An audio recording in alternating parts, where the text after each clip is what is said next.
தஞ்சாவூர் மாவட்டம் பாபநாசம் தாலுகா ஐயம்பேட்டையில் பயங்கரம். Mini bus பேருந்து டிரைவர் வெட்டி கொலை. தஞ்சை கும்பகோணம் தேசிய நெடுஞ்சாலையில் 2 மணி நேரம் போக்குவரத்து பாதிப்பு. தஞ்சாவூர் மாவட்டம் பாபநாசம் தாலுகா பசுபதி கோயில் திரௌபதி அம்மன் கோயில் தெருவில் வசித்து வருபவர் சங்கர் மகன் சிவா, 28. இவர் ஐயம்பேட்டையில் இருந்து கண்டியூர் நோக்கி செல்லும் மினி பஸ்ஸில் பேருந்து டிரைவராக வேலை பார்த்து வந்தனர். ஐயம்பேட்டை சாலை தெருவில் மினி பேருந்து நிறுத்திவிட்டு டிரைவர் சிவாவும் நடத்துனர் மாத்தூர் ரவியும் அருகில் உள்ள தேநீர் கடையில் தேநீர் அருந்திவிட்டு திரும்பி வந்து கொண்டிருந்தனர். அப்போது ஒரு மோட்டார் சைக்கிளில் முகமூடி அணிந்து வந்த 3 நபர் ஐயம்பேட்டை மெயின் ரோட்டில் ஓட்டுநர் சிவாவை அரிவாளால் சரமாரியாக வெட்டியுள்ளனர். இதில் சம்பவ இடத்திலே ரத்த வெள்ளத்தில் துடிதுடிக்க சிவா உயிரிழந்தார். தொடர்ந்து பொதுமக்கள் கொலையாளியை பிடிக்க வலியுறுத்தி சாலை மறியலில் ஈடுபட்டனர். இதனால் தஞ்சாவூர் கும்பகோணம் தேசிய நெடுஞ்சாலையில் 2 மணி நேரம் போக்குவரத்து பாதிப்பு ஏற்பட்டது.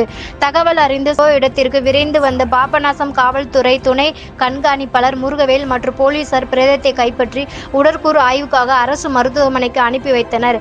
இதை குறித்து ஐயம்பேட்டை போலீசார் வழக்கு பதிவு செய்து கொலையாளிகளை தேடி வருகின்றனர்.